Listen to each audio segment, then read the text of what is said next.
안녕하세요. 네, 고향 앞으로 많이 하신 것 같습니다. 네, 같이 잠깐 기도드리고 시작하도록 하겠습니다. 은혜로우신 아버지 하나님 감사를 드립니다. 오늘 주일을 맞이해서 저희들 말씀 앞으로 발걸음 인도해 주신 것 감사를 드립니다. 설 연휴를 맞이해서 고향으로 다녀오시기 위해서 이곳에 함께하지 못하는 우리 믿음의 식구들 하나님 계십니다. 다녀오는 그 발걸음 위에 주님께서 함께하여 주시고 안전하게 잘 다녀오실 수 있도록 도와주시기를 원합니다. 또한 명절을 맞이해서 새로운 잘 평소에 만나지 못했던 가족들에게도 주님의 복음이 전해지는 귀한 시간과 기회들이 될 수 있도록 주님께서 여건과 형편을 만들어 주시기를 원합니다. 오늘 말씀 앞에 나온 저희들 하나님께서 우리 각 사람에게 말씀하시는 그 하나님의 음성을 간절한 마음으로 또 사모하는 마음으로 이 시간 함께 할 수 있도록 도와주시길 원합니다. 그저 정의 시간과 장소에 마당만 밟고 돌아가는 시간이 아니라 우리 각 사람에게 하나님이 무슨 말씀을 하시는지 귀 기울이며 우리 마음판에 하나님의 말씀이 새겨지며 우리의 삶의 변화로 이어지는 참으로 소중한 시간이 될 수 있도록 도와주시길 원합니다. 2월달에 계획되어 있는 대전도 집회도 주님께서 도와주셔서 이번에 많은 영혼들이 말씀 앞에 나올 수 있도록 또 그 영혼들이 구원의 알곡으로 추수가 될 수 있도록 주님 도와주시길 원합니다. 시종을 거룩하신 주 성령님께 의탁을 드립니다. 우리를 사랑하시는 우리 구주 예수님 이름으로 기도드립니다. 아멘. 네, 다 같이 시작하는 말씀으로요. 예레미야 5장을 같이 한번 찾아보시겠습니다. 예레미야 5장입니다. 예레미야 5장 24절 25절입니다. 예레미야 5장 24절 25절입니다.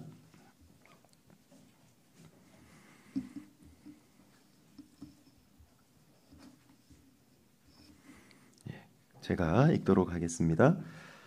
또 너희 마음으로 우리에게 이른 비와 늦은 비를 때를 따라 주시며 우리를 위하여 추수 기한을 정하시는 우리 하나님 여호와를 경외하자 말하지도 아니하니 너희 허물이 이러한 일들을 물리쳤고 너희 죄가 너희에게 오는 좋은 것을 막았느니라.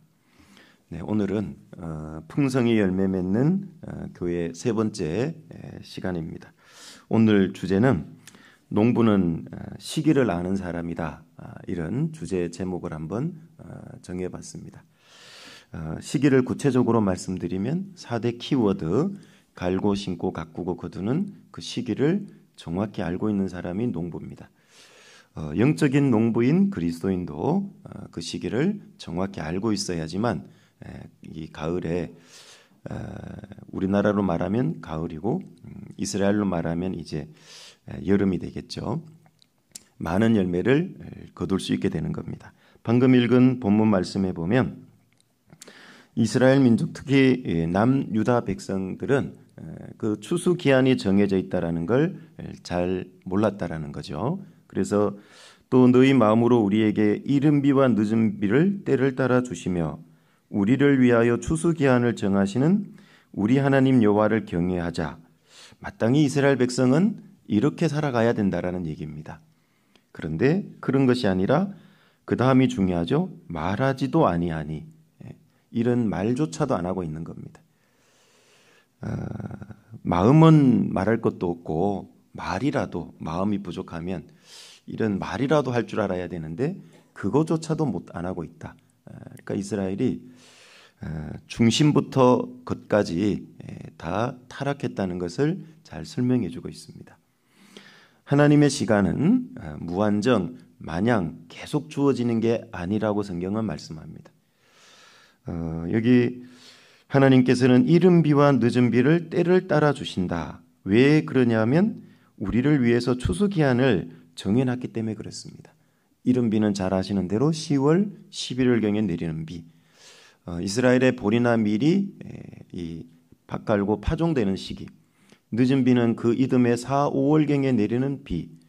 이제 보리나 밀의 추수 시기고 드디어 뜨거운 건기가 시작이 됩니다. 이제 여름으로 넘어가죠. 그때가 이제 이스라엘에게는 보리나 밀의 추수 시기입니다. 그러면서 과일류가 무럭무럭 자라가는 시기입니다. 그래서 7월이 되면 잘 아시는 이스라엘의 7절기 중에 가장 마지막 절기인 수장절이 있죠. 그래서 그들의 그 수장절 과일까지 다 거두면 추수가 끝나는 겁니다. 그래서 그들의 곡식은 양식은 두 종류라고 말씀을 드렸죠. 첫 번째는 보리나 밀이 있고 곡물류가 있고 두 번째는 과일류가 있다. 그래서 신명기 같은 데 읽어보면 가나안 땅에 들어가기 전에도 하나님은 이스라엘의 토산 식물들을 먹거리들을 알려주시는데 크게 나누어 보면 곡물류와 과일류로 나누어져 있다는 걸 알 수가 있습니다. 그래서 첫 번째는 곡물류가 보리나 밀이 먼저 추수가 되고 그 다음에 과일류 잘 아시는 포도, 무화과, 올리브 이런 것들이 과일류가 그 다음에 추수가 되면 추수가 다 끝난 겁니다. 그 추수를 하나님은 할 수 있도록 이 이른 비와 늦은 비를 가장 적절하게 내려주신다라는 얘기죠. 그게 하나님의 섬세한 은혜를 뜻한다라는 걸 이미 말씀을 드렸습니다. 그 이른 비와 늦은 비가 조율이 되지 않고 조절이 되지 않으면 곡물류도 망쳐지고 과일 농사도 망쳐지는 겁니다. 그래서 그걸 아주 세밀하게 하나님은 조절해서 내려주시기 때문에 여기 추수 시기를 이스라엘 민족에게 주시는 겁니다. 그 추수 시기가 정해져 있다라는 거죠. 이스라엘의 7절기가 바로 예수님의 구속 사역을 정확히 보여주는 거죠. 첫 번째가 유월절이고 가장 마지막 7번째가 수장절이라 그러죠. 초막절 또는 수장절입니다. 그래서 유월절 어린 양을 나타내고요. 마지막에 그 초막절 수장절은 천년왕국을 상징하고 있습니다. 그래서 예수님이 이 땅에 처음 초림하셔서 십자가에서 우리를 구원하신 사건부터 이제 만왕의 왕으로 재림하셔서 공중재림으로 그리스도인을 데려가셨다가 7년 환란 이후에 드디어 천년왕국이 펼쳐지죠. 그 천년왕국 때 지상재림에서 만왕의 왕으로 다스리는 게 그게 바로 초막절을 가리키고 있습니다. 수장절이기도 하는데요.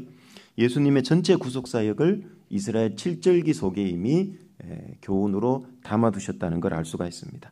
그래서 이스라엘의 7절기는 바로 추수와 관련되어 있는 전부 절기들이라는 걸 잘 알 수 있을 겁니다. 그래서 여기 하나님께서 추수 기한을 정해놨는데 우리 하나님 여호와를 경외하자, 즉 단순히 물질적인 추수를 얘기하는 게 아니고 하나님은 하나님 편으로 많은 이스라엘 백성 중에서 알곡으로 추수되기를 원했던 거죠. 그래서 여기에 관심을 가져야 되는데 좋은 알곡이 되려면 하나님의 뜻에 명령에 순종하고 살아야 되는데 그걸 관심도 갖지 않았다라는 얘기죠. 잘 아시는 대로 예레미야 성경은 어떤 성경인지 아시는지 아시고 계시겠죠. 이스라엘이 바벨론 포로에 70년 끌려갔을 때요. 다니엘서라든지 에스겔 성경은 바벨론 포로 지역에서 기록된 예언서들입니다. 그런데 예레미야 성경은 포로로 끌려가지 않고 남겨둔 사람들이 있죠. 그 이스라엘 땅에 남겨뒀던 사람들을 위해서 하나님의 말씀이 예언됐는데 그게 바로 예레미야입니다. 그러니까 예레미야 선지자는 포로로 끌려가지 않았다는 걸 알 수가 있겠죠. 그래서 예레미야 성경에 보면 좋은 무화과, 악하여 먹을 수 없는 무화과 이런 말씀들이 자주 등장하는데요. 포로로 끌려갔던 유대인들은 좋은 무화과다 이렇게 얘기하죠. 왜냐하면 자기 땅에서 이 우상 숭배의 죄가 고쳐지지 않았는데 바벨론 포로로 끌려가서 거기서 놀랍게도 전쟁 노예 신분으로 우상이 충만한 바벨론 땅에서 하나님을 향한 유일신 신앙이 회복되고 고쳐졌어요.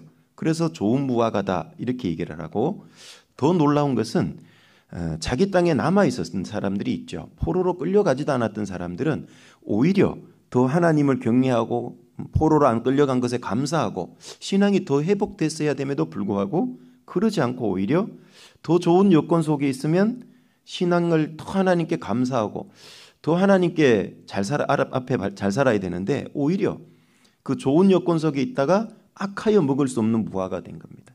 결국 이 우상숭배의 죄가 고쳐지지 않았다는 얘기거든요. 그래서 악하여 먹을 수 없는 무화과다. 예레미야서를 읽어보면 이 무화과에 대한 말씀들이 자주 나옵니다. 그래서 이스라엘은 결국은 포로로 70년간 끌려갔다가 돌아와서 성전도 재건하고 성벽도 재건하지만 결국은 어떻게 됐는지 아시죠?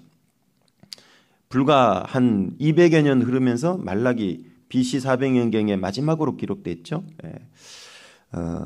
기록이 말라기가 끝나고 약 예수님 오실 때까지 400년이라는 공백기가 있잖아요. 다 타락했다는 걸 우리는 또 발견할 수 있죠. 그래서 성전 짓고 성벽 재건하고 하는 그 사이에 보면 이스라엘은 또 자기 집 짓는 데 빨랐고 결국은 하나님이 침묵하는 400년의 시간이 예수님 오시기 전까지 있었다라는 것은 또다시 그들은 육신으로 돌아갔다는 걸 우리는 알 수가 있는 겁니다. 그래서 그 추수 시기가 정해졌는데 그걸 알아보지 못했던 많은 이스라엘은 하나님 앞에 여기 25절에 너희 허물이 이러한 일들을 물리쳤고 너희 죄가 너희에게 오는 좋은 것을 막았느니라. 마땅히 하나님을 경외해야 되는데 너희 허물이 우상숭배하고 죄 가운데 있는 이런 것들이 이런 삶을 멀어지게 만들고 그리고 너희에게 오는 좋은 것, 이 좋은 것을 복이라고 다른 성경에는 번역을 했는데요. 하나님이 주시는 축복들, 하나님이 주시는 축복이 이스라엘 땅에서 번영하게 해주는 건데요. 이런 것들을 다 막아버렸다고 얘기하죠. 하나님은 이스라엘 민족이 하나님 앞에 잘 순종하고 살면 젖과 꿀이 흐르는 땅이 되게 해주고 아주 번성하도록 번영하도록 그렇게 해주려고 했는데 결국은 그들이 그러지 않았다라는 거죠. 하나님이 정한 그 추수 시기에 그들은 알곡이 되지 못했던 겁니다. 자, 이것은 우리에게도 교훈이 됩니다. 하나님은 이 세상 사람들에게 마냥 그냥 무한정 추수 시기를 주는 게 아닙니다. 여기 추수 시기를 정해놨다고 말씀하시잖아요. 이것은 이 세상에서 농사를 짓는 농부들은 더 정확히 잘 알고 있습니다. 추수 시기가 정해졌다는 걸 너무너무 잘 알죠. 성경에도 이런 말씀들이 되게 많습니다. 잠언 20장 4절에 보면 게으른 자는 가을에 밭 갈지 아니하나니 이렇게 말씀하잖아요. 밭을 갈아야 되는데 밭을 안 갈아요. 10월 11월경에 이른 비가 내린다 그랬잖아요. 그때 밭 갈아야 되는 겁니다. 열심히 보리나 밀을 파종하려면. 그런데 그때 밭 갈지 않는 거예요. 그러면 어떻게 되냐? 거둘 때에는 구걸할지라도 얻지 못하리라. 그 잠언 20장 4절은 밭 갈 때가 있다고 얘기를 하잖아요. 또 전도서 3장 2절에는 심을 때가 있고 이런 말씀이 있죠. 심을 때가 있다라고 얘기를 해요. 그리고 이 잠언 24장도 잠깐 한번 가보실까요? 잠언 24장 가꾸는 것도 시기가 있다라고 말씀을 하시죠. 잠언 24장 30절부터 34절입니다.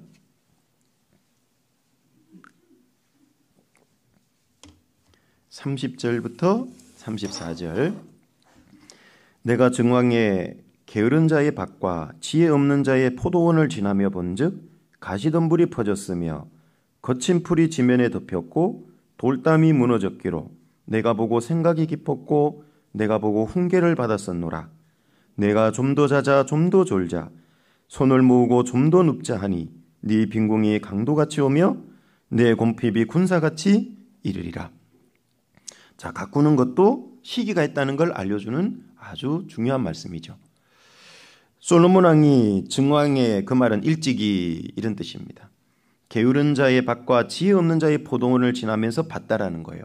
봤는데 그 포도원이 어떠냐 하면 밭이 어떠했냐 하면 가시덤불이 퍼졌다는 거죠. 첫 번째 가시덤불이 퍼졌어요. 두 번째는 거친 풀이 덮였고 세 번째는 돌담이 무너졌어요. 솔로몬 왕은 그것을 보고 생각이 깊었고 훈계를 받았다고 얘기를 하는 겁니다. 왜 이 밭이 이렇게 됐을까? 왜 게으른 자의 밭과 지혜 없는 자의 포도원이 이렇게 됐을까? 그 이유를 알았다라는 거죠.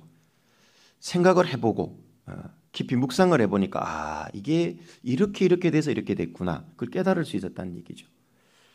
잘 가꾸지 못했다라는 얘기입니다. 무슨 얘기냐면 첫 번째로 가시덤불이 퍼졌다. 처음부터 큰 가시덤불이 되는 건 아니죠. 어떻게 되죠? 처음에는 작은 부드러운 싹이 시작이 돼요. 혹시 고양이 컨츄리이신 분들은 찔레를 꺾어서 드셔보신 분은 잘 알아요. 그게 찔레가 두면 나중에 굉장히 단단한 줄기가 되고 나무가 되고 가시가 되는데요. 그게 어린 순이 올라올 때는 찔레의 순이 있죠. 그때는 가시도 부드러워요. 보들보들해요. 그걸 꺾어서 그냥 씹어 먹어도 될 정도예요. 처음에 싹은 부드러운 거예요. 잘 상처를 입지도 않는 가시죠. 그때 뽑아버리면 힘들지도 않고 다치지도 않아요. 근데 왜 이 가시덤불이 퍼졌을까? 처음에 싹이었을 때 제거하지 않았던 거예요. 이거는 전도도 그렇고 자기의 신앙의 열매도 그렇고 똑같습니다. 자기에게 이 가시덤불, 가시의 싹이 탁 돋았으면 적을 때 제거하는 건 굉장히 쉬워요. 그런데 그걸 게으르니까 어때요? 게으른 자의 밭과 지혜 없는 자의 포도원이잖아요. 좀 더 이따가 제거해도 되겠지. 지금은 피곤해. 차차 하지 뭐, 천천히 하지 뭐. 그렇게 되니까 어떻게 됩니까? 결국은 거친 풀이 되고 여기 가시덤불이 됐다라는 얘기죠. 우리가 전도를 할 때도 그래요. 어떤 사람들의 마음에요. 이 거친 이 풀이 덮여지고 가시덤불이 덮이기 전에 그 마음밭을 부지런히 갈아야 되는 겁니다. 잘 아시는 대로 구원받지 않는 사람의 마음밭은 나쁜 밭이라고 성경이 얘기를 해요. 그거 그냥 가만두면요. 거기에는 금방 가시덤불이 퍼집니다. 그래서 마태복음 13장에 내 밭의 비유 잘 아시죠? 볼짝밭 같은 밭, 길가와 같은 밭, 가시덤불 같은 밭. 그거 그냥 그대로 두면 죄인의 밭은 마음밭은 그런 겁니다. 왜 그렇게 됐을까? 그 사람들은 그 마음의 상태가 심각하다는 걸 못 깨달아요. 영적으로 죽어 있기 때문에. 얼마나 심각하다는 걸 모르는 겁니다. 그러니까 그런 상태가 계속 지속되고 심각해져 가는 거죠.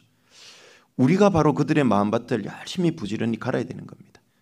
말씀으로 갈아야 되고 사랑으로 갈아야 되고 열심히 간신과 기도로 그래야지만 그들이 좋은 밭이 점점 되고 그리고 결국은 말씀 앞으로 집배태 인도하면 말씀이라는 쟁기로 갈아서 거기에 복음의 씨가 뿌려지고 이렇게 되는 거죠. 내 신앙도 그렇습니다. 내 속에 합당치 못한 죄성이 있고 육신이 있는데요. 그걸 내버려 두면 아이고 이 정도야 뭐 다 있지. 없는 사람 있을까 봐. 아이고 뭐 미워하는 거 있지. 육신의 정욕 순간순간 드는 거 내가 그래도 옛날보다는 덜해. 이렇게 생각하고 내버려 두면 금방 이 게으른 자의 밭과 지혜 없는 자의 포도원처럼 돼버린다는 겁니다. 왜 나의 마음밭은 작년이나 올해나 별 차이가 없고 왜 내 신앙의 열매는 비슷하고 성장이 안 될까? 바로 이렇게 두면 그렇게 되는 겁니다. 차차차차 하지 뭐. 천천히 하지 뭐. 그런데 문제는 잘 아시는 대로 아담 하와가 저주받고 난 세상에는요. 가만두면 유지되는 게 아니라 악해져요. 더 나빠진다는 걸 아셔야 됩니다. 이 세상에서 잘 아시는 대로요. 잡초는 씨를 뿌리지 않아도 어떻게 그렇게 잘 자라고 잘 생기고 잘 자라는지 모르겠어요. 그런데 좋은 알곡은요. 신경 써도 잘 안 되잖아요. 그래서 우리의 신앙의 밭, 마음밭 이런 것들은 정말 부지런해야 되는 겁니다. 그래서 이게 게으른 사람이니까 그 밭이 가시덤불이 퍼졌고 거친 풀이 덮였구나. 초기일 때 빨리 제거하지 못한 그 게으름, 그 지혜 없음이 이런 상황을 만들었구나. 돌담이 무너진 것도 그렇죠. 돌담은 돌을 여러 개를 쌓아 올려서 만든 담이죠. 거기에 돌이 한 개가 뚝 떨어졌어요. 아이고 이거 한 개쯤이야 뭐 그렇게 심각하냐고 차차 올려놓지 뭐.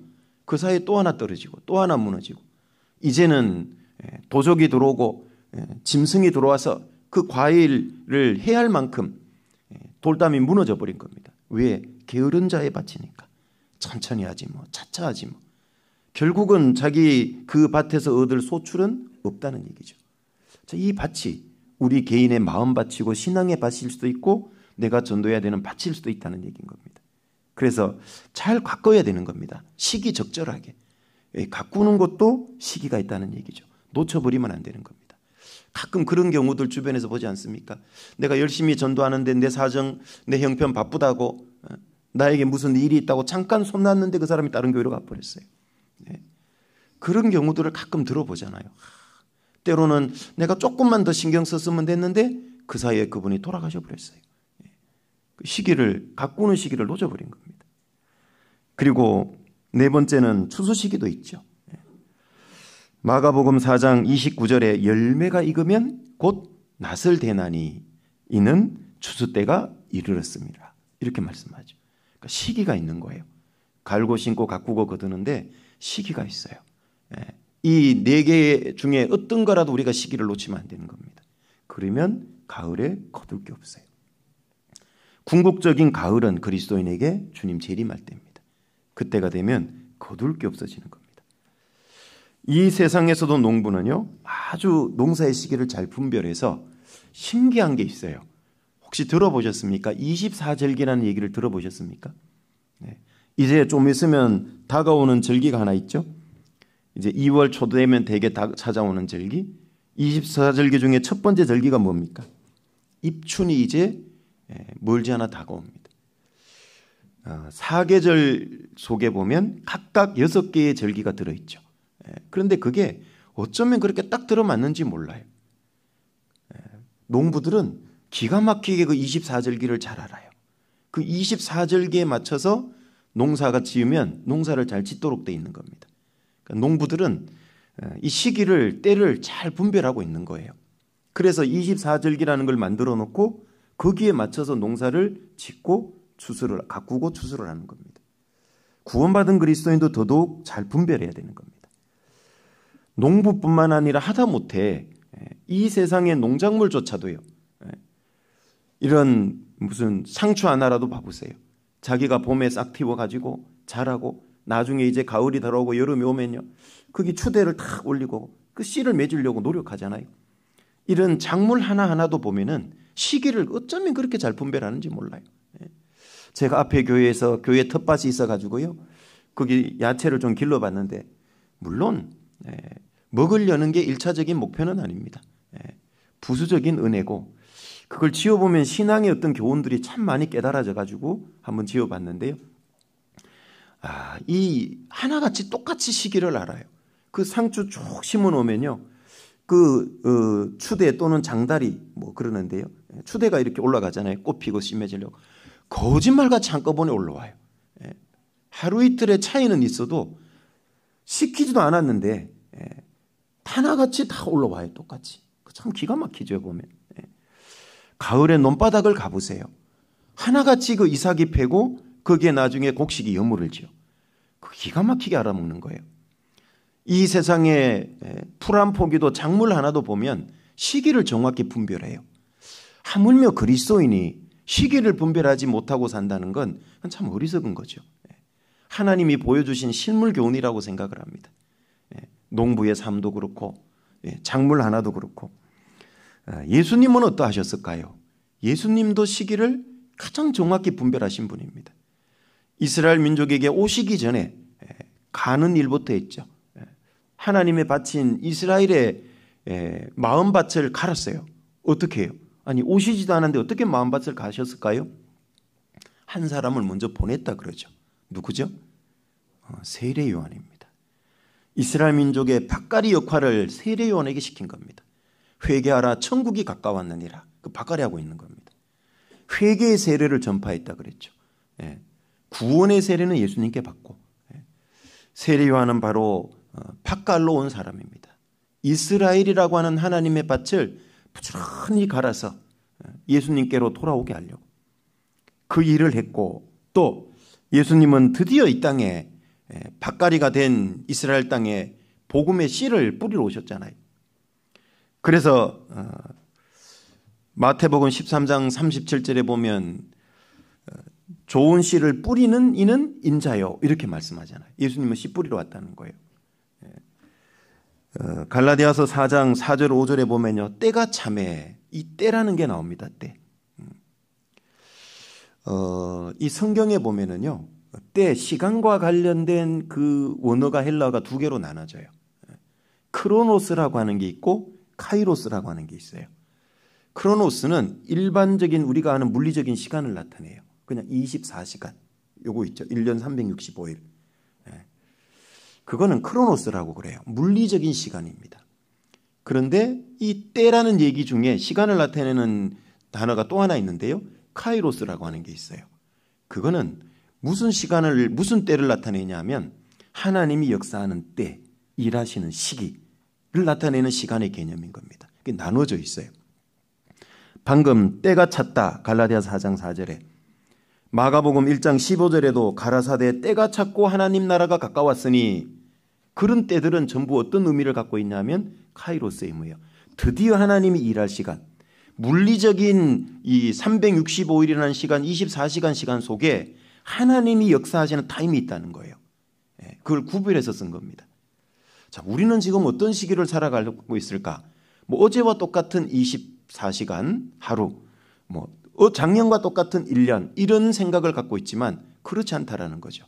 물리적인 시간은 똑같은 게 반복되는 것 같지만 하나님의 시간은 지금 다르다는 얘기죠.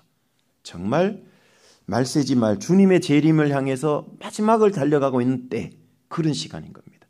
이건 또 다른 의미의 시간대의 개념이라는 걸 알 수 있죠. 그래서 예수님은 자신의 때에 정확히 오셔서 십자가에 죽으러 오신 겁니다.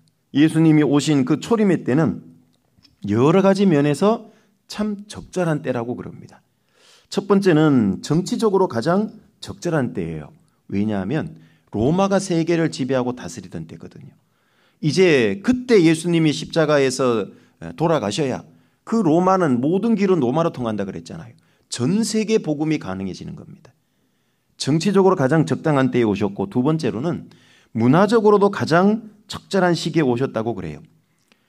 왜냐하면 시대는 로마 시대지만 사용되는 언어가 헬라어인데 전 세계적으로 헬라어가 공용화되고 공통으로 사용되던 그 지중해를 중심으로 해서 그 대부분의 유럽과 소아시아, 이 아프리카 북부 이런 지역에서 헬라어가 공용어로 사용되던 시기. 그러니까 말씀이 전해지기가 아주 좋은 시기죠. 정치적으로도 또 문화적으로도 헬레니즘 문명이 전 세계를 다스리고 지배하던 시기. 그러니까 복음을 전하기가 아주 좋은 거죠. 문화적으로도.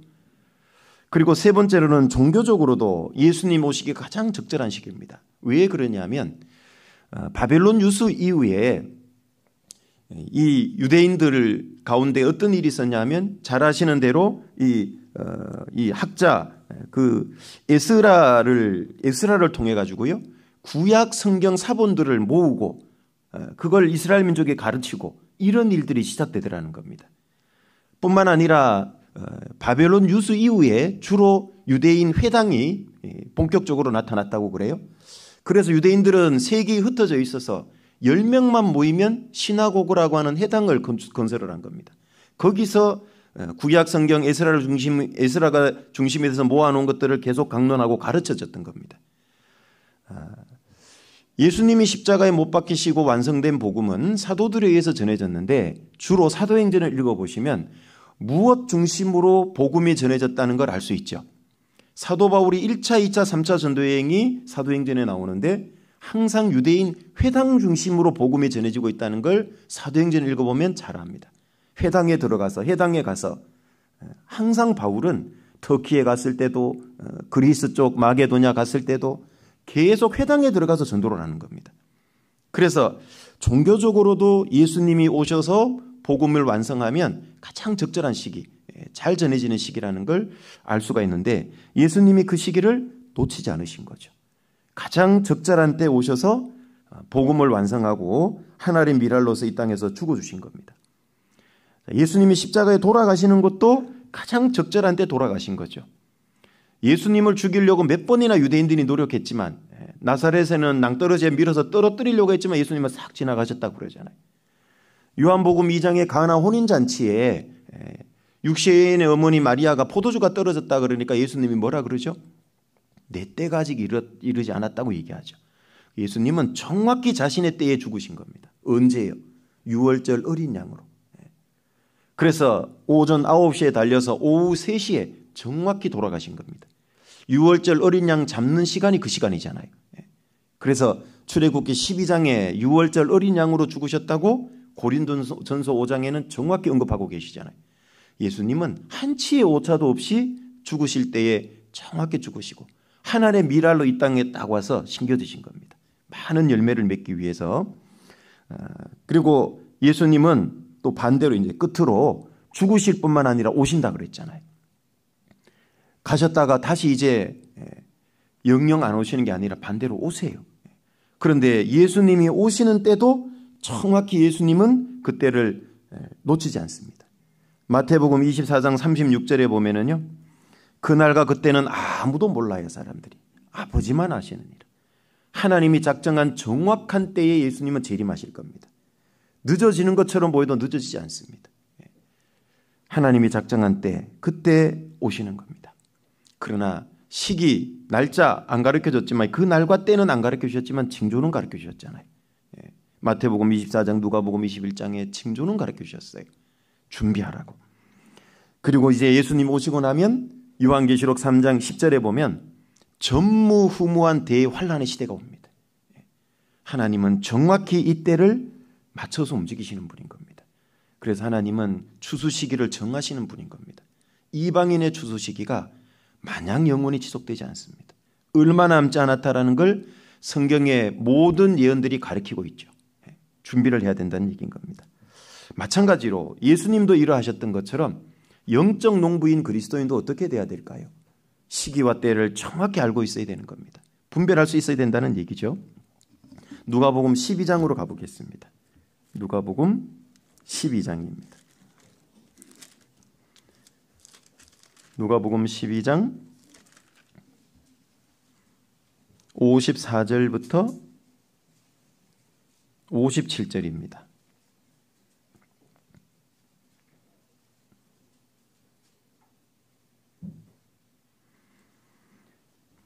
54절부터 57절. 또 무리에게 이르시되 너희가 구름이 서에서 일어남을 보면 곧 말하기를 소나기가 오리라 하나니 과연 그러하고 남풍이 불물 보면 말하기를 심히 더우리라 하나니 과연 그러하니라.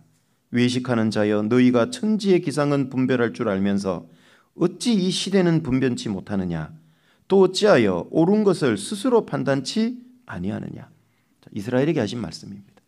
이스라엘은 잘 아시는 대로 당시의 농경사회, 목축사회죠. 농사 지어 먹고 짐승 길러서 먹고 사는 그런 사회입니다. 그러기에 그들에게 있어서 일기라고 하는 건 아주 중요한 영역인 겁니다. 그걸 잘 읽지 못하면 굶어 죽기 십상인 거죠. 너무나 큰 고난에, 기근에 시달리게 돼 있죠. 그래서 구름이 서에서 일어나면 소나기 온다는 걸 너무 잘 알고 있다는 거예요. 왜? 경험적으로. 마치 우리나라 24절기처럼.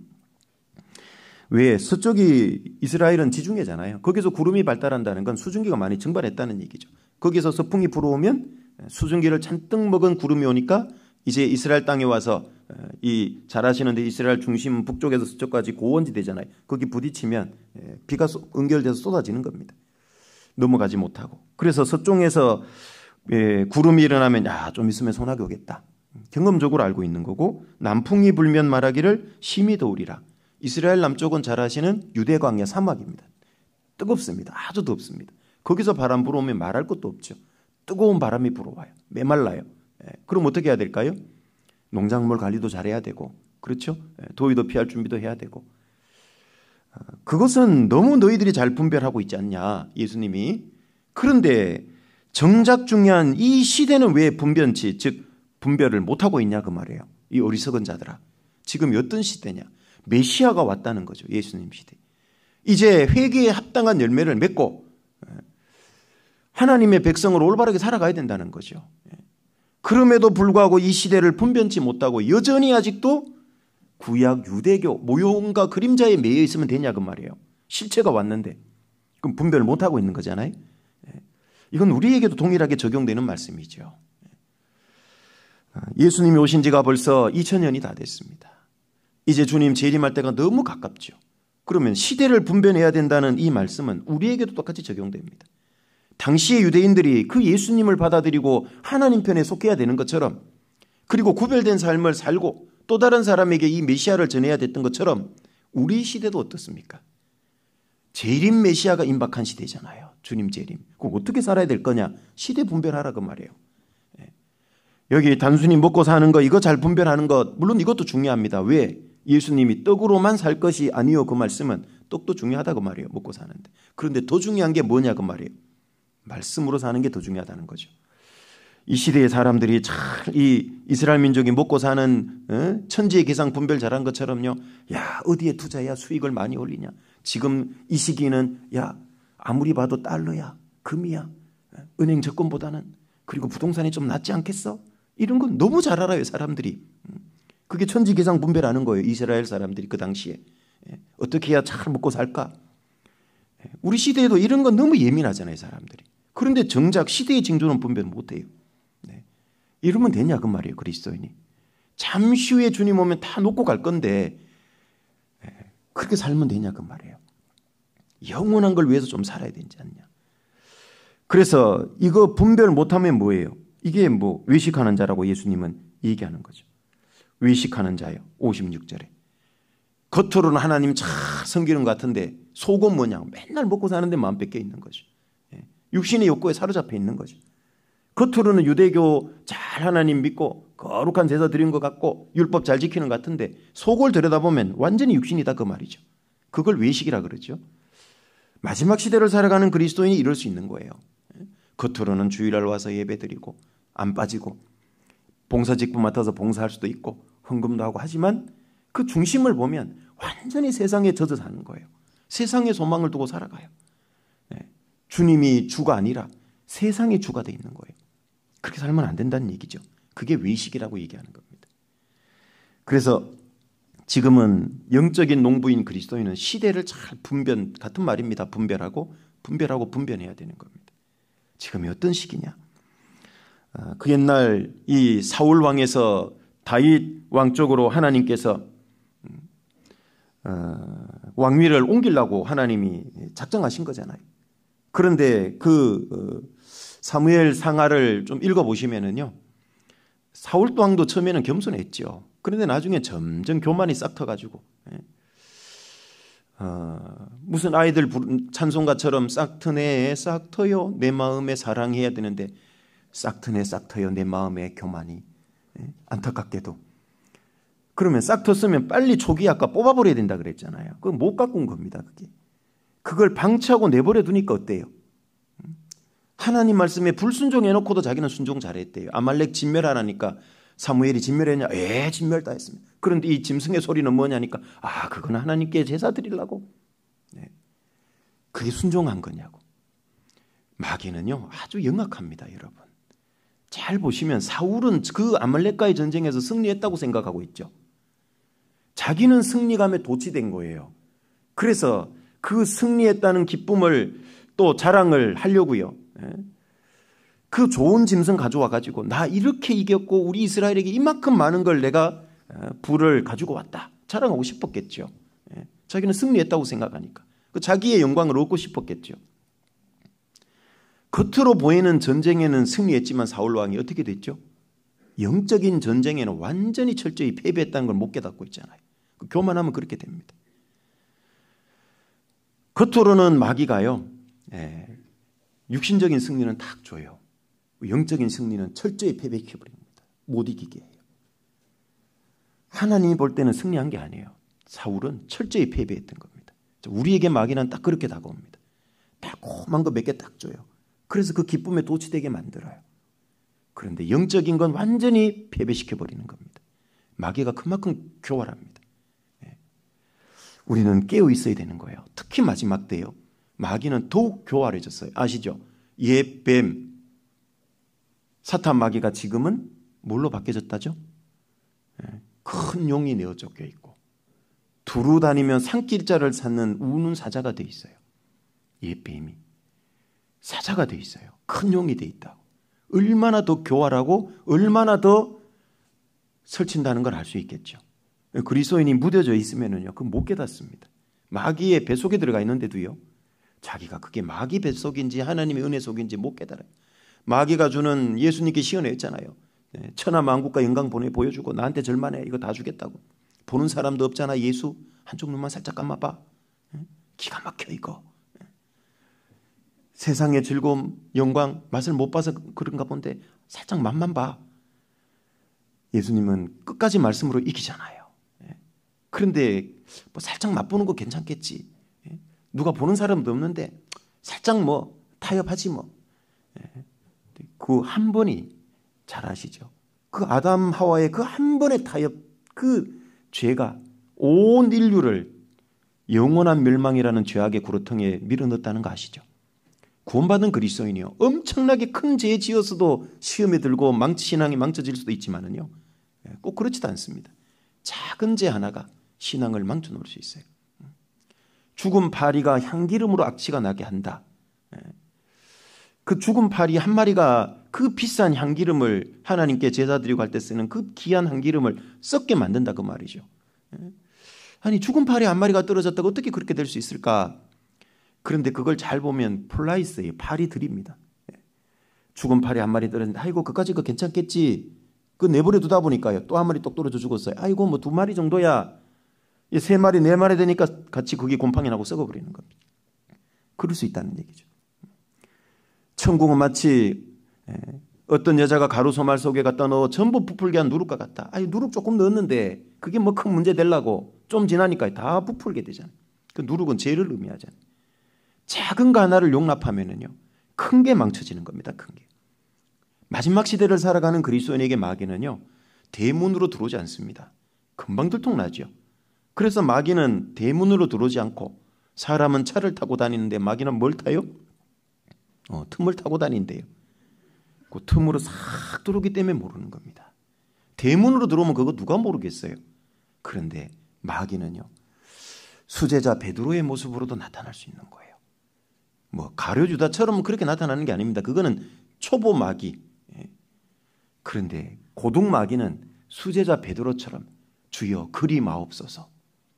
아니, 내가 있는데 누가 예수님을 잡아간다고 자꾸 그런 얘기 하십니까? 섭섭하게 시리. 그래서 예수께 간하여 가로되 이렇게 나오잖아요. 그 간하여가 비난이란 뜻입니다. 책망조입니다.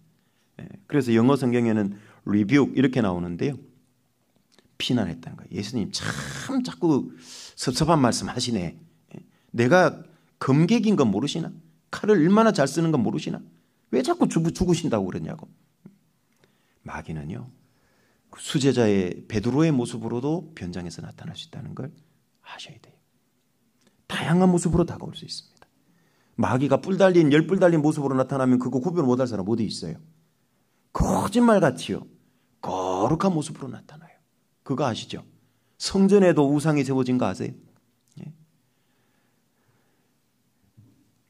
이 모세가 40일간 시내산에 올라가서 십계명 2돌판 받을 때 그 시내산 앞에 밑에서 무슨 일이 벌어졌죠? 금송아지 만들었어요. 그런데 더 충격적인 건 뭐예요? 그걸 뭐라고 얘기죠? 이 금송아지가 우리를 애굽에서 인도하는 하나님이래잖아요. 하나님. 우리를 애굽에서 인도한 하토르다. 애굽의 소신이 하토르잖아요. 그 하토르라고 얘기 안 해요. 그걸 하나님이라고 얘기한다니까요. 하나님으로 둔갑해 있는 거죠. 하나님을 가장한 가짜들이 너무 많아요. 신앙이라고 가장된 게 너무 많아요. 고린도후서 11장을 읽어보면은요, 가짜 세기가 나오죠. 이 뱀이 이와를 미혹했던 것처럼요, 고린도 성도들도 진리의 복음에서 떠났어요. 왜? 미혹됐다는 거죠. 이유는 3가지 때문에. 다른 예수, 다른 영, 다른 복음이라 그러잖아요. 그 다르다는 뜻이요, 전혀 다른 그런 의미가 아니에요. 비슷한데 좀 다른 거예요, 그게. 그러니까 미혹이 쉽게 되는 거죠. 예수는 예수인데 좀 달라. 복음은 복음인데 좀 달라요. 우리 시대의 마귀는요, 야, 기독교는 진리가 아니야, 성경은 진리가 아니야, 불경 믿어, 이렇게 얘기 안 합니다. 그거는 저등 마귀라니까요. 고등 마귀는 그렇게 얘기하지 않습니다. 열심히 믿어, 성경 하나님의 말씀이지. 예수님 열심히 믿어, 예수님이 구주가 맞아. 그런데 과거제만 사한 예수만 믿어. 예수님이 네 이제 영원한 속죄했어. 그래 맞아 영원한 속죄했어. 그런데 한 가지만 더 보태. 네 열심도 보태야 돼. 그게 갈라디아서 1장에 나오는 다른 복음이라 그러잖아요. 예수님의 복음을 얘기하는데 율법도 지켜야 돼. 네 열심. 그거 하나 더 넣으라는 거죠. 그게 다른 복음이라고 얘기합니다. 그러니 이게 위력이 있는 거예요. 마귀는요. 잘 아시는 대로 그 위대한 능력의 하나님의 일꾼이었던 다윗도 넘어뜨려 봤어요. 그죠? 삼손 두 눈도 빼봤다고. 역사 속에서 수많은 그리스도인을 넘어뜨려 봤잖아요. 그럼 나 하나 요리하는 건 어떨 것 같아요? 식은 죽 먹기입니다. 내가 무슨 다윗 정도의 신앙이 됩니까? 삼손만큼 능력이나 있습니까? 참 내가 나를 봐도 너무 초라하고 부족하잖아요. 그런데 잘 생각해 보면 그러기에 우리는 강해질 수 있다는 거예요. 우리가 약할 그때 우리는 온전해지고 강하다는 걸 고린도후서 12장에 사도 바울이 알려주고 있잖아요. 내가 진짜 약하다는 걸 알 때 강한 걸 의지할 수 있잖아요. 그죠? 그게 우리를 강하게 만드는 방법입니다. 많은 능력을 줘봤어요, 하나님이. 그런데 그걸 줘보니까 자꾸 자기 능력을 의지해서 넘어지더라고 말이에요. 그런데 반대로 오히려 약하게 만드니까 어때요? 더 하나님을 의지하죠. 그게 최고 좋은 방법인 것 같아요. 우리의 나약함을 알게 하고 부족을 알게 하고. 그런데 마귀는 그걸 가지고 절망케 하지만 하나님은 반대죠. 그러니까 하나님을 더 의지해. 우리가 신앙생활 하다 보면 죄에 빠지고 죄질 때 있잖아요. 그 죄를 똑같이 마귀도 들추어내요. 하나님도 깨닫게 해요. 근데 이게 도대체 하나님이 한 건지 마귀가 한 건지 어떻게 구별하냐고 궁금해하는 분이 많아요. 그게 쉽게 구별이 됩니다. 마귀가 우리 죄를 들춰낼 때는 자격지심에 빠뜨려서 점점 하나님으로부터 멀어지게 만들고 침륜이 목적입니다. 하나님 우리 죄를 깨닫게 하는 목적은 반대예요. 우리의 죄와 허물 나약을 깨닫게 해서 더욱 하나님의 은혜 속으로 나오게 해요. 더욱 깊은 은혜의 바다 속으로 들어오게 만드는 겁니다. 다윗에게 그렇게 했던 것처럼. 그래서 하나님 앞에 다윗이 시편 51편에 죄 짓고 나가잖아요. 하나님이 죄를 깨닫게 할 때는요. 죄를 더욱 주목하고 침륜에 빠지는 게 아니고 하나님이 죄를 깨닫게 할 때는 하나님께로 더 나오게 해요. 그리고 구원의 은혜를 더 크게 합니다. 그 구원의 은혜로 다시금 이기고 살 수 있게 해주는 겁니다. 목적이 다르죠. 하나님이 죄를 깨닫게 하는 건 회복이 목적. 마귀가 죄를 들춰내는 건 침륜이 목적. 내가 내 죄 때문에 침륜에 빠져가지고 정신없고 나 같은 건 자격 없어. 이래가지고 어떻게 살아? 그건 마귀의 죄 깨달음에 들춰내는 그 시험 든 겁니다. 빨리 방향을 바꿔야 됩니다. 하나님 쪽으로. 그래서 여기 이제 구원받은 그 그리스도인은요, 마귀의 시험, 교묘한 시험이 들어올 때요, 우리는 그걸 깨어 있어야지만 분별할 수 있다고. 우리는 그런 시대에 살아요. 마귀가 너무 교묘해요. 우는 사자처럼 큰 용이 돼서. 여러분, 왜 사탄 마귀 이름이 그렇게 많은지 아세요? 거짓의 아비, 사탄, 마귀, 온 천하를 깨는 자, 공중 권세를 잡은 자. 왜 이렇게 이름들이 많을까요? 이 세상 신, 이 세상 임금, 루시퍼, 계명성. 왜 이름이 이렇게 많을까요?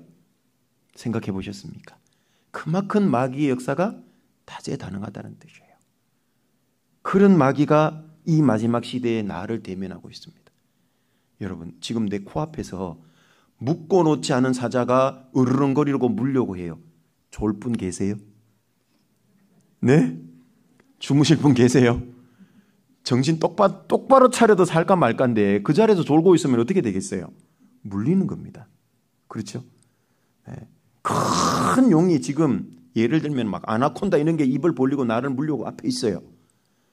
그 정도 안 되더라도 무슨 이 까치 살모사 뭐 7.4, 7.4는 딱 물리고 7걸음 가면 죽는다면서요. 어릴 때 제가 많이 잡아봤는데 와 이놈 무서워요. 잘 안 도망가요. 머리 탁 쳐들거든요. 보통 뱀은 도망가는데 지금 내 앞에서 이 7.4가 탁 독사가 머리 쳐들고 막 혀를 날름거리고 있으면 그 앞에 졸고 있을까요? 그럴 수 없잖아요. 빨리 피해야 되죠. 그런데 영적으로 그럴 수 있는 시대라고 예수님이 얘기합니다. 이 사울 왕은 점점 퇴락해가고 망해가는데 못 깨닫잖아요. 하나님이 다윗에게로 왕위를 옮길 때요. 그 사울에게 분별 못하고 끝까지 남아있던 사람들은 망한 거예요. 하나님이 다윗에게 그 왕위를 옮기고 있다는 걸 안 사람은 다윗과 함께 했던 사람들이 많이 나오죠. 그래서 역대상 12장 같은 데 읽어보면은요, 이사갈 자손 중에서 시세를 알고 이스라엘이 마땅히 행할 것을 아는 두목이 200명이니 이런 말씀이 나오죠. 그 시세를 안다는 게 뭐냐면 지금 이 시기 상황이 지금 어떻게 바뀌어가는 걸 아는 거예요. 하나님께 사울은 버림받고 하나님이 다윗을 왕으로 세우려고 그러는구나. 그걸 시대를 분별하는 거죠. 시기와 때를 분별하니까 어때요? 여전히 하나님 앞에 다윗 편에 서니까 귀하게 쓰임받는 거잖아요. 우리가 그런 거예요. 어느 편에 설 거냐고. 마치 이 사울은 육신이잖아요. 세상이잖아요. 점점 망해가는 편에 서 있으면 되냐고, 그리스도인이 마지막 때. 하나님 오시고 예수님 재림하면 심판받고 불심판받아서 없어질 세상 편에 한 달이라도 걸쳐놓으면 되냐고. 시선을 거기에 자꾸 주면 되냐고. 그러죠? 육신의 죄성의 마음에 자꾸 뺏기면 되냐고. 그거는 사울 편에 서는 거예요. 다윗 편에 서지 못하고. 마지막 때 우리는 그 결단을 하고 분별을 해야 되는 사람입니다. 시세를 분별하는 사람이 다윗과 함께 하는 거예요. 이 다윗은 예수님에 대한 모형과 그림자잖아요. 예수님 오실 때 그 예수님 편에 서해야 돼요. 부끄럽지 않게 되려면 구원도 확실히 받고, 두 번째는 구원이 확실하다면 삶도, 성품 생활 구원도 확실하게 주님 편에 섞여 살아야 되는 겁니다. 이제는 어물쩍하게 살 시간이 없어요. 지금은 주님의 재림이 임박한 시대다. 마지막 시대를 우리는 분별하자고 했을 때 첫 번째, 주님의 재림이 임박한 시대예요. 마태복음 24장, 누가복음 21장이 이미 이루어졌어요. 지금 이루어져 가는 게 아니에요. 이미 이루어진 것을 우리는 보는 시대에 살고 있지 않습니까? 이미 이루어졌어요. 그것은 굳이 설명 안 해도 잘 아실 겁니다. 그래서 예수님께서 요한복음 9장 4절에 때가 아직 나심에, 아직 낮이다. 나를 보내신 이의 일을 우리가 하여야 하리라. 해야 된다 그 말이에요. 아직 낮이에요. 왜? 아직 우리에게 주님이 복음을 맡기고 있잖아요. 하나님과 관련된 건 다 빛이란 거 아시죠? 시편 84편에 하나님은 해요 이렇게 나오죠. 의로운 태양입니다. 예수님은 요한복음 1장에 참빛 이렇게 표현하죠. 세상에 와서 각 사람에게 비치는 빛 이렇게 표현하죠. 복음도 복음의 빛이라 그러죠. 하나님께 속한 건 다 빛이에요. 이 말씀도 여호와의 등불입니다. 하나님 쪽에 속한 건 다 빛이에요. 그러면 그리스도인은 어때요? 이 복음의 빛을 받은 사람이죠. 그리스도인도 빛일까요? 네, 그렇습니다. 너희는 빛의 아들들이다. 에베소서에. 마태복음 5장에 너희는 세상의 뭐와 소금이라고요? 빛이에요. 우리도 똑같아요. 똑같은 의로운 빛을 받은 사람들이기 때문에 우리는 빛 가운데 거해야 되는 겁니다. 아직 낮에 다니는 거예요. 아직 복음이 주어져 있고 아직 주님의 몸된 교회가 이 땅에 있는 거예요. 주님 오시면 다 들려받아 올라가고 없습니다. 지금 일해야 됩니다. 지금. 교회가 하늘로 옮겨질 때가 주님 재림 때인데 그때는 일할 나위 할 수도 없어요. 이제 7년 한란은 이방인을 위한 시기가 아니고 유대인을 위한 구원 시기입니다. 이방인은 주님 오실 때, 공중 재림할 때 그때까지만 정한 추수 시기입니다. 마냥 있는 게 아니라는 얘기죠. 로마서 13장으로 가보겠습니다. 로마서 13장 11절입니다. 로마서 13장 11절입니다.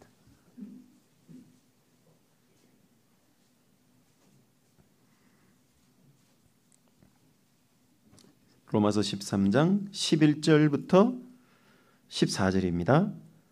또한 너희가 이 시기를 알거니와 자다가 깰 때가 벌써 되었으니 이는 이제 우리의 구원이 처음 믿을 때보다 가까웠음이니라. 밤이 깊고 낮이 가까웠으니 그러므로 우리가 어둠의 일을 벗고 빛의 갑옷을 입자. 낮에와 같이 단정히 행하고 방탕과 술 취하지 말며 음란과 호색하지 말며 쟁투와 시기하지 말고 오직 주 예수 그리스도로 옷 입고 정욕을 위하여 육신의 일을 도모하지 말라. 지금 그런 시기다 그 말이에요. 사도 바울이 로마서를 기록할 때는 지금부터 1900년 전인데 1900년 전에 벌써 뭐라고 말씀하시냐면 너희가 이 시기를 알거니와 자다가 깰 때가 벌써 됐다 그 말이에요. 그러고도 1900년이 지금 흘렀어요. 그럼 지금 어떤 시기냐 그 말이에요. 이는 이제 우리의 구원이 처음 믿을 때보다 가깝다. 처음 믿을 때는 영혼 구원. 가까워오는 구원은, 이 구원은 몸의 구원을 가리킵니다. 주님 오시면 신령한 몸으로 변화시켜서 천국으로 데려가는 몸의 구원을 가리키죠. 지난주에 이삭부 구원의 3단계 들어보셨죠? 세 번째 구원입니다. 몸의 구원이 와요. 우리 휴거라 그러죠. 들림이라 그러기도 하고 신령한 몸으로 변화됩니다. 점점 가까워지고 있어요. 너무 가깝다 그 말이에요. 1900년 전에 이런 말씀을 했다면 지금은 1900년 가까워진 거예요. 얼마나 가까워졌을까요?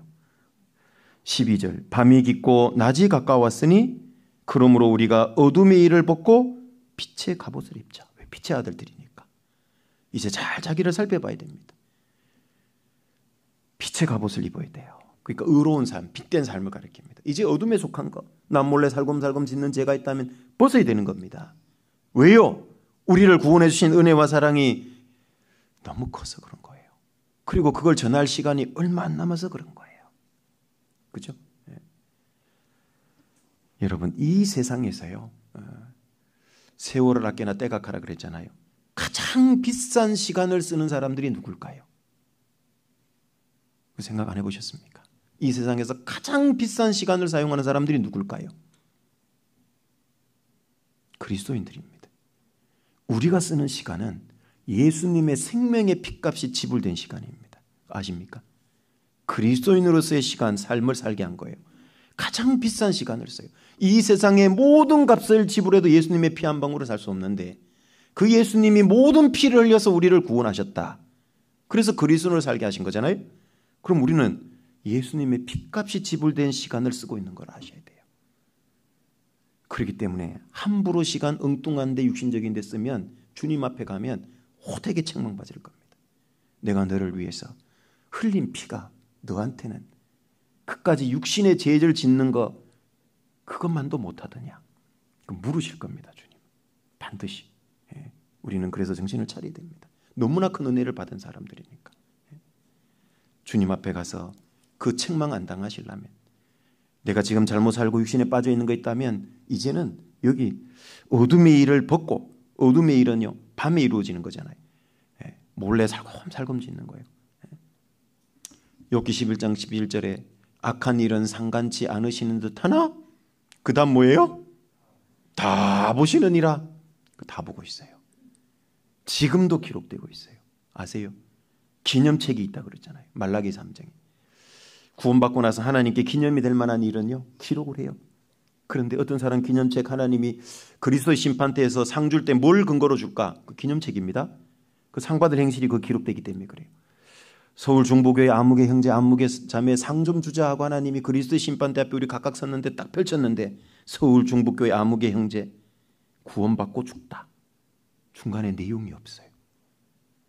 그 생각 해보셨습니까? 아무개 자매 구원받고 뭔가 내용이 많아야 되는데 없어. 죽다. 십자가 강도죠. 뭐 십자가 강도. 이제 천국 가면 누구하고 교제해야 되냐면 십자가 강도하고 교제해야 돼. 왜? 남긴 게 하나도 없어. 구원만 딸랑받고 갔으니까. 고자할 게 없어요. 뭐 주님에서 살 게 없는데. 그잖아요? 천국 간 건 다행이지만은요. 가서 생각해 보세요. 강도는 주님에서 산 게 하나도 없잖아요. 우편 강도는 십자가에. 구원받은 사람이 그렇게 살고 가면 그건 정말 비참한 거 아닙니까? 아무개 형제자매 구원받고 죽다. 그 밑에 이렇게 갈로해서 구원받은 지 기간이 20년임에도 불구하고 1년임에도 불구하고 이런 갈로 단서 붙으면 더 기가 막힐 거예요. 안 그렇습니까? 잘 생각해 봐야 됩니다. 이게 남의 일이 아닐 수도 있어요. 그러니까 하루하루 정말 최선을 다해서 살아가는 겁니다. 부끄럽지 않게. 그래서 여기 13절에 보시면 그 어둠의 일을 이렇게 얘기하죠. 낮에와 같이 단정행하고 방탕하면 안 돼요. 그리스도인이. 술 취하지 말고 음란과 호색하지 말며 쟁토와 시기하지 말고 육신의 정욕, 막 사람의 정욕을 쫓아서 살고. 우리 시대의 과거보다 얼마나 타락한 시대입니까? 이제는 뭐 안방까지 쳐들어왔잖아요. 그냥 옷 벗어 제키는 거는 뭐 유도 아니에요. 사람들이 점점 더 쾌락의 극단을 쫓아가고 있잖아요. 그런 시대입니다. 쉽게 접해요. 점점 이런 걸 쫓아가잖아요. 14절 오직 그럼 어떻게 살아야 되냐? 오직 주 예수 그리스도로 옷 입고 정욕을 위하여 육신의 일을 도마지 말라. 이 주님을 본받고 붙쫓는 삶을 살아야죠. 구원의 즐거움과 은혜 속에서 살아야 되는 겁니다. 자, 우리는 자다가 깰 때가 벌써 된 시기입니다. 그리고도 1900년이 흐른 시대입니다. 정신 차리고 우리는 살아야 되는 시기입니다. 마태복음 24장에 보면 마지막 징조 예언을 쭉 하시고 제가 구역 모임 때 조금씩 언급해 드렸는데요. 또 구역 모임 때 못 들어왔던 분들도 계신데요. 무화과나무 비유는 전도 집회 때 많이 들어보셨을 겁니다. 이 모든 것을 보고는 인자가 가까이 문 앞에 이른 줄 알아라. 뭘 보면 예수님이 예언했던 마지막 때 징조 24장이 많잖아요. 마태복음에. 뭐 가짜 예수도 많고 지진, 기근, 사랑이 식어지는 거, 복음이 온 세상에 전파되는 거 얼마나 많습니까? 그런 걸 보면 인자가 문 앞에 이른 줄 알라 그랬어요. 그 중에서 가장 예수님의 임박한 징조를 알려주는 게 뭡니까? 무화과나무 비유를 배우라. 그 가지가 연하여지고 잎사귀를 내면 여름이 가까운 줄 아나니. 그거라는 거죠. 이스라엘 회복입니다. 그 가지가 연해진다는 건 두 가지 의미라는 거죠. 첫 번째는 그들이 그렇게 완고했어요. 예수님에 대해서. 하나같이 다 못 박으라 그랬잖아요. 예수님. 그런 이스라엘이 가지가 연해진다는 건 거기에 물이 오르는 거죠. 봄이 되면. 생명에게 움트는 겁니다. 생명 대신 예수님에 대해서 듣기도 하고 믿기도 하고 관심도 갖기 시작했습니다. 자, 그때가 되면 예수님이 문 앞에 이르렀다. 그 무화과 나무는 이스라엘을 비유하잖아요. 열매를 맺는다고 얘기가 안 돼 있어요. 가지가 연해지고 잎사귀가 무성하면 인자가 예수님 문 앞에 이른 거예요. 이스라엘이 열매 맺는 건 주님 재림한 이후입니다. 본격적으로 열매 맺는. 7년 환란에 들어가서 열매 맺는 거예요. 우리는 이스라엘이 본격적으로 구원받는 걸 보고 가는 게 아니에요. 뭘 보고 가냐? 지금 저 모습 보고 가는 거예요. 아, 예수님에 대해서 믿는 사람이 생겨나고 이제는 예수를 전해도 돌 던지지는 않고 그 가지가 연해진 겁니다. 자, 신앙적으로 예수님에 대해서 부드러워지고 말씀 복음을 듣기라도 하는 거. 두 번째는 잘 아시는 대로 정치적인 독립입니다. 죽었던 무화과가 살아나는 거니까. 1900년 동안 쫓겨다니는 이스라엘이 회복됐잖아요. 그 두 개를 이미 우리는 봐요. 그렇죠?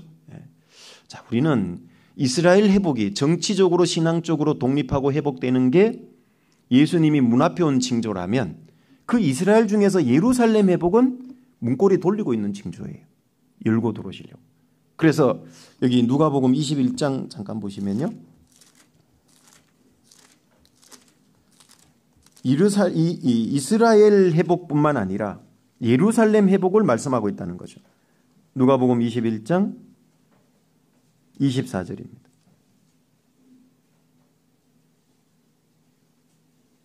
누가복음 21장 24절. 저희가 칼날의 죽임을 당하며 모든 이방에 사로잡혀 가겠고 예루살렘은 이방인의 때가 차기까지 이방인들에게 밟히리라. 저기 이스라엘이 예루살렘이에요? 예루살렘. 이스라엘이 아닙니다. 예루살렘입니다. 예루살렘은 언제까지 이방인들에게 밟히냐? 이방인의 때가 찰 때까지. 즉 이방인들이 구원받는 게 끝나는 게 이방인의 때가 끝나는 겁니다. 때가 차는 겁니다. 그때까지만 예루살렘은 밟혀요. 이방인들에게. 지금까지 이스라엘은 지금부터 벌써 70몇 년 전에 독립했죠.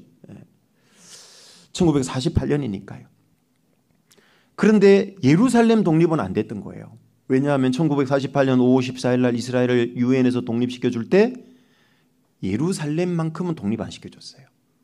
왜냐하면 세계 3대 종교의 성지이기 때문에 유대교를 국교로 믿는 이스라엘에게는 주면 다른 종교들과 문제가 생기니까 독립할 당시 아직 국제도시로 남겨놨던 겁니다. 지금도 그렇습니다. 국제도시로 남겨놓은 겁니다. 그러니까 이스라엘은 자기 땅 대부분 회복했는데 가장 중요한 하나님의 성전이 있던 예루살렘은 자기게 안 된 거예요. 아직까지. 즉 이방인에게 밟힌 거 있던 겁니다. 그런데 이방인의 때가 차기까지만 예루살렘이 밟힌다. 그러면 예루살렘이 이스라엘로 돌아오기 시작하면 무슨 때가 다 차가는 거죠? 더 이상 짓밟히지 않으니까 이방인들에게 이방인 때가 끝난다는 얘기인 겁니다. 이제 이스라엘이 구원받는 시대가 도래한다는 얘기죠. 그러면 예루살렘이 회복되고 있습니까? 예, 회복되고 있죠. 잘 아시는 대로 미국 대통령, 전 대통령 트럼프 시절에 미국 대사관을 텔아비브에서 예루살렘으로 옮겨줬죠. 예. 그 말은 다른 나라의 대사관을 설치할 때는 그 나라의 수도에다 설치하는 겁니다. 미국이 앞장서서 이제 예루살렘은 이스라엘 수도라고 인정할 때가 됐다고 옮겨준 겁니다. 그리고 이제 미국을 따라서 호주, 벨기에, 중남미 국가들 이런 나라들이 자기들도 다 옮기겠다고 이제 따라 나섰죠. 그게 벌써 몇 년 전의 뉴스들인 겁니다. 그전에는 왜 못 옮겨졌는지 아시겠죠? 중동하고 엮여 있으니까 석유 사다 쓰는데 문제가 생기니까 다른 나라들이 눈치만 보고 있다가 미국이 앞장서서 하니까 주르륵 따라간 겁니다.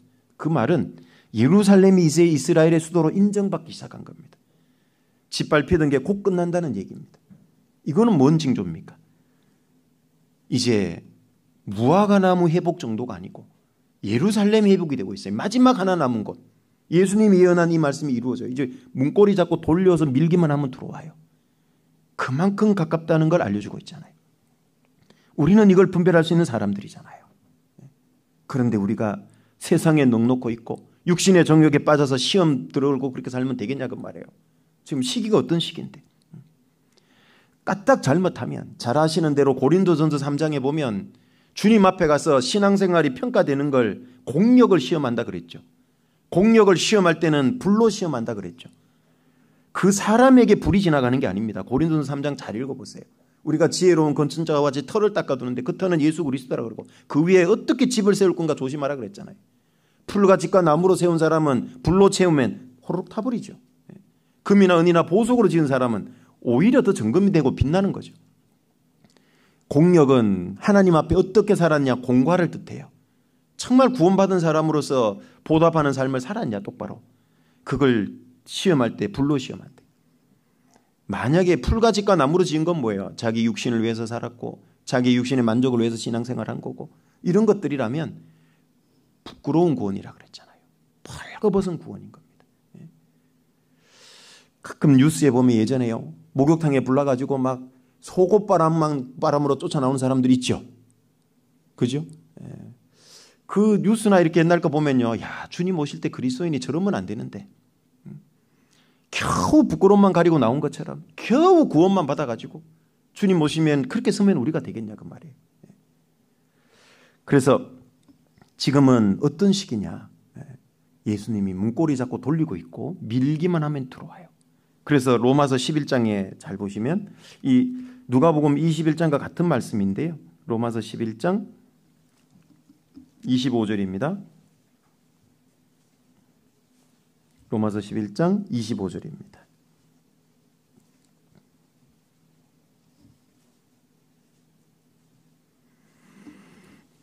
로마서 11장 25절 형제들아 너희가 스스로 지은 땀을 면키 위하여 이 비밀을 너희가 모르기를 내가 원치 아니하노니. 그러니까 이건 꼭 알아야 된다는 거예요. 스스로 지혜의 땀을 면하는 건 뭐예요? 잘 모르면서 자기는 많이 알고 지혜롭다고 하는 그 착각에서 벗어나려면 이걸 꼭 알아야 된다고 말이에요. 뭘 알아야 되냐? 이 비밀은 이방인의 충만한 수가 들어오기까지 이스라엘의 덜어는 완악하게 된 것이라. 그러니까 언제까지만 이스라엘이 완악하냐? 이방인의 충만한 수 들어올 때까지. 처음에는 다 완악했죠. 그런데 이제는 점점 가지가 연해진다 그랬죠 아까. 그럼 이 말씀은 뭐예요? 다 완악합니까? 덜합니까? 덜어요. 덜어. 영어로는 인파트 부분적으로만. 가지가 연해졌다 그 말이에요. 부분적으로만 완악해요. 지금 이스라엘 땅에 가면 예수님이 얘기하고 복음 전하면 덜 던지는 사람이 누구냐? 정통 랍비들만 그래요. 검은 모자, 검은 망토, 수염 기른 사람이 있죠. 지금도 그 사람들이 예수님이 메시아라 그러면 이 저주받을 소리 했다고 돌 던지고 그럽니다. 그런데 그런 사람 덜어만 완악해요. 그런데 이제는 가지가 연해졌어요. 이방인의 충만한 수가 들어오기까지 이제 덜어만 완악해요. 다 완악했다 이제 덜어만 완악하잖아요. 지금 그렇게 됐습니다. 벌써. 충만한 수가 다 차가는 겁니다. 여러분 그걸 기억하셔야 됩니다. 내가 전도할 사람, 내 가까운 주변에 있는 사람들은요 나에게 소중한 사람들이죠. 다른 사람보다 더 사랑하는 사람 맞잖아요. 근데 하나님께는 어때요? 다 똑같아요. 그러니까 내가 미루면 다른 사람이 그 숫자를 채우면 끝나는 겁니다. 그래서 부지런히 전하는 겁니다. 우리가 기도 부탁 많은 분들이 지금 올리고 있습니다. 2월 집회를 위해서. 기도만 하고 있으면 아무 소용없어요. 너희는 가서 전하라 그랬잖아요. 가서. 기도도 했다면 가서 입을 띄는 겁니다. 가서 전해야 됩니다. 자, 그러면 이 추수 때 마지막 시대를 살아가는 추수 때의 끝자락을 살아가는 우리 그리스도인의 자세는 어떠해야 될까? 요약하면 이렇게 됩니다. 첫 번째는 죄로부터 구별됩니다. 그러니까 빛의 갑옷을 입으라 그랬잖아요. 그래야지만 추수에서 거둘 열매가 많아져요. 이게 참 중요한 교훈이 이미 창세기에 있는데요. 창세기 4장으로 가보시면 창세기 4장 11절 12절입니다.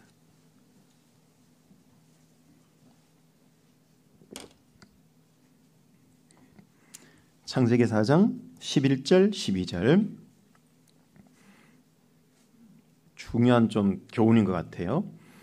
땅이 그 입을 벌려 네 손에서부터 네 아우의 피를 받았은즉 네가 땅에서 저주를 받으리니 네가 밭갈아도 땅이 다시는 그 효력을 내게 주지 아니할 것이요 너는 땅에서 피하며 유리하는 자가 되리라.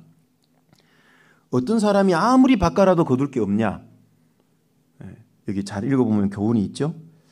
땅이 그 입을 벌려 네 손에서부터 네 아우의 피를 받았다는 건 뭐예요? 살인죄를 지은 거예요, 가인이. 그 살인죄로 땅이 더러워진 겁니다. 얼룩진 거죠.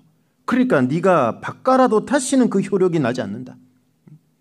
네가 죽으라고 밭갈고 노력한 만큼 못 얻을 거다 그 말이에요. 왜? 땅이 더러워졌거든, 죄로. 얼룩졌거든요. 구원받은 그리스도인의 마음속에 삶 속에 죄가 있으면요. 자기 마음밭에 신앙의 밭에서 열매 거둘 게 없어요. 잘 안 거둬져요. 뭐 당연한 얘기겠죠. 뿐만 아니라 구원받 전도하려고 내 주변에 있는 사람 복음 전하려고 그래도요. 그 사람 속에 내 주변 사람들 속에 그리스도인이 악하게 살고 구별되지 못하게 살아가지고 반감을 갖게 하고 판단할 마음을 잃게 하고 마음을 닥치게 하고 하면은요. 그 사람 마음밭에 좋은 열매를 거둘 수가 없어요. 왜? 내가 그 사람 마음속에다 엄청나게 죄 지어놨거든. 죄를 뿌려놨거든요. 구원받은 사람이 이기적이고 욕심 많고 희생할 줄 모르고 사랑할 줄 모르고 그렇게 살아가면 내 주변 사람들이 나를 볼 때 뭐라 그럴까요? 네가 일요일 날 교회 가는 거 빼고 네하고 나하고 다른 거 있으면 얘기해봐. 그건 진짜 부끄러운 얘기죠. 그죠?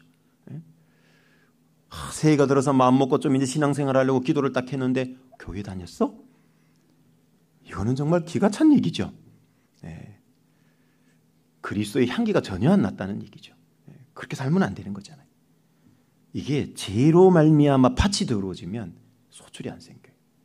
자기 신앙도 그렇고 전도해야 될 사람 마음밭도 그렇고 그게 좋은 걸 많이 심어야 됩니다. 그게 마음밭을 가는 거예요. 불의한 재물로 친구 사귀랑 밭도 사먹이고 좋은 것도 나누고 그 사람을 위해서 시간도 내가 내주고 그렇게 해야지만 그 밭에서 거둘 게 있어지는 겁니다. 밭이 죄로 물들지 않도록 조심해야 돼요. 자기 신앙의 밭, 마음밭, 전도대상의 밭 이게 죄로 물들지 않도록 그리스도인은 조심해야 돼요. 좋은 것이 거기에 심겨지도록 열심히 노력해야 됩니다. 자, 그리고 두 번째로는요. 잘 아시는 대로 예레미야 8장 20절에 마지막 시대를 살아가는 그리스도인은 영혼의 탄식 소리를 들을 기가 있어야 됩니다. 영혼의 탄식 소리를 들을 기가 있어야 돼요. 예레미야 8장 20절에 추수할 때가 지나고 여름이 다하였으나 우리는 구원을 얻지 못한다 하는도다. 그게 영혼의 탄식 소리잖아요. 그죠? 그 소리를 우리는 들을 수 있어야 돼요. 뭔 얘기냐 하면 전도했는데요. 더 안 돼요. 더 반대하고 핍박까지 해요. 심지어는 더 마음이 완고해져 가요. 그걸 어떻게 알아들어야 될까요? 그 사람의 영혼의 탄식 속으로 알아들어야 돼요. 탄식 소리로. 전도했는데 안 돼요. 더 힘들어져요. 그렇게 알아들으면 안 되는 겁니다. 그 영혼은 정말 얼마나 세상에 마음 뺏기고 하는데 마음 뺏기고 세상 거 좋아하는데 그 중심에서는 어떨까요? 이제 추수 때가 다 해가는데 구원 못 받고 있다라는 그 탄식 소리를 우리는 바꿔서 들을 수 있어야 되는 겁니다. 그렇게 알아들어야 되는 겁니다. 마음이 더 강팍하고 핍박하는 말은 더 탄식 소리를 알아들어야 됩니다. 우리 시대는 역사상 가장 무감각하고 무정한 시대입니다. 그죠? 그래서 예수님이 마태복음 11장 16절 17절에 이 시대들을 무엇으로 비유할꼬? 아이들이 장터에 앉아서 제동무를 불러 가로되 우리가 피리를 너희를 향해서 불어도 너희가 춤추지도 않고 애곡하여도 너희가 가슴을 치지 않았다. 이게 뭔 얘기입니까? 예수님이 복음 전하고 아무리 해도 유대인들은 반응이 없는 거예요. 우리 시대도 똑같아요. 예수 그리스도의 복음을 전해도 사람들이 얼마나 무디어지고 무감각해져 갑니까? 자, 그거는 구원받지 않았으니까 내 주변 사람은 그렇다고 쳐요. 그런데 그리스도인인 내가 무뎌져 있고 무감각해 있으면 될까요? 영혼의 탄식 소리를 못 듣고 있으면 될까요? 지옥으로 달려가는 그 불쌍한 영혼들을 못 보고 있으면 될까요? 그러면 안 된다는 얘기죠.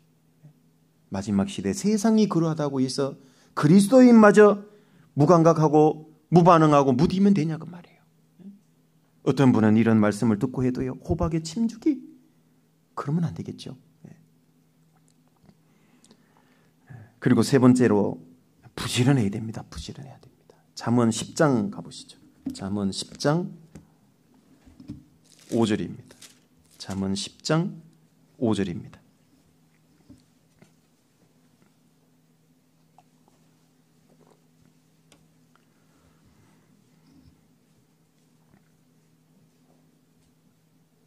잠언 10장 5절입니다. 여름에 거두는 자는 지혜로운 아들이나 추수 때에 자는 자는 부끄러움을 끼치는 아들임이니라. 그 추수 때에 자면 안 되죠. 게으르면 안 되는 겁니다. 여름에 거두는 자는 지혜로운 아들이다. 4, 5월경에 되면 건기 시작 뜨거워진다 그랬죠. 그때 보리나 밀을 거두는 겁니다. 그때는 열심히 거둬야 됩니다. 부지런해야 된다 그 말이죠. 그때 자면은 그 부끄러움 끼치는 아들이에요. 이 마지막 시대에 정말 말세지 말에 구원받은 그리스도인이 영적인 잠이나 자고 게을러져 있고 육신에 타협되어 있고 그 부끄러움을 끼치는 아들이라는 거죠. 부끄러움을 끼치는 아들. 아이고 저것도 태어났으니까 자식이니까 호적에는 올렸는데 차라리 없었으면 좋겠다. 이런 자식 되면 안 되잖아요. 그죠? 아직 우리에게 하나님이 이 땅에 남겨두신 것은 우리 각 사람을 통해 하실 일이 있기 때문에 기회가 있다고 말해요. 기회가 있고 또 하나님의 기대가 있어요. 나를 충성되이 여겨 내게 직분을 맡기심이니 그 단어 중에 어떤 것이 제일 마음에 와닿으십니까? 저는 여겨가 제일 항상 마음에 와닿습니다. 여겨. 어떤 의미일까요? 두 가지 의미로 저는 이해를 하고 있습니다. 첫 번째는 충성 안 되는데 자격 미달인데 그래도 하나님이 여겨주셨다. 그 은혜입니다. 두 번째, 기대가 있다는 거예요. 충성되이 여겨주셨다. 기대가 있다는 거죠. 그 속에는. 우리에게도 그렇습니다. 우리에게 복음 전할 직분을 맡겼습니다. 충성되이 여겨주고 계십니다. 실망시켜드려야 될까요? 과거에 지나오면서 실망시켜드렸던 거 그게 부족해서 또 실망시켜드려야 될까요? 예수님의 양손과 발에 박았던 못이 부족해서 또 마음판에다가 예수님의 가슴에다가 못을 박는 일을 또 살아야 될까요? 하고 살아야 될까요? 그렇게 살면 안 되는 사람들이잖아요. 그리스도인은 그렇게 살 수 없는 사람들이잖아요. 그죠? 부분적으로라도 그렇게 됐다면 이제 빨리 돌이켜야 되죠. 자다가 깰 때가 벌써 됐습니다. 부지런해야 됩니다. 게으르면 아까 추수 때에는 구걸할지라도 얻지 못합니다. 그리고 다섯 번째는 이제 정말 마지막 때이기 때문에요. 상황이고 형편이고 볼 시기가 없어요. 그럴 여가가 없습니다. 그죠? 그래서 우리는 어떻게 전해야 되냐? 여기 전도서 가보겠습니다. 전도서 11장. 이제는 뭐 이것저것 고려하고 따지고 할 그런 시간이 없습니다. 전도서 11장 4절부터 6절입니다.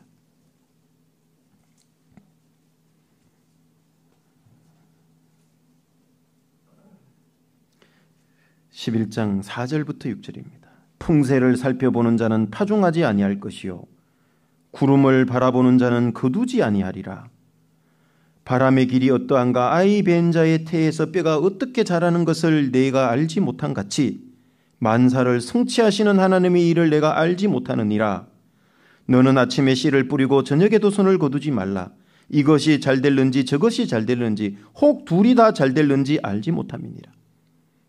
씨를 뿌리고 거두는 이런 일에 있어서 풍세를 살펴보는 자는 파종하지 않는다는 거예요. 오늘 바람 너무 센데 내일 뿌려야지. 그 사람 계속 못 뿌려요.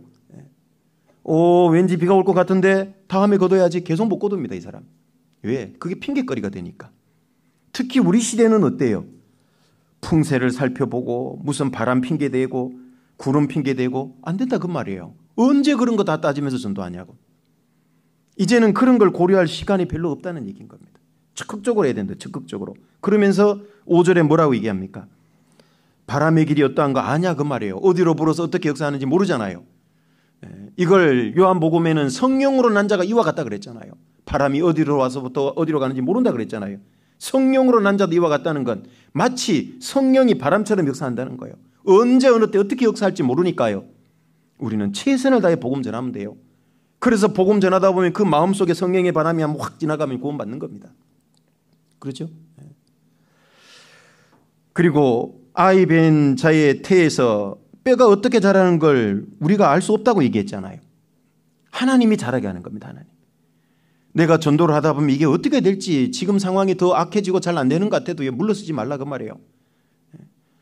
전도의 방법은 달리할 수 있습니다. 직접적으로 전도하고 물질로 전도하고 상황에 따라서 방법은 달라질 수 있지만 멈출 수는 없고 물러갈 수는 없는 겁니다. 뼈가 어떻게 자라는 걸 산모도 모른다는 거죠. 애기 엄마도. 마찬가지로 이걸 왜 예를 들었느냐. 바람과 아이 뼈가 자라는 걸.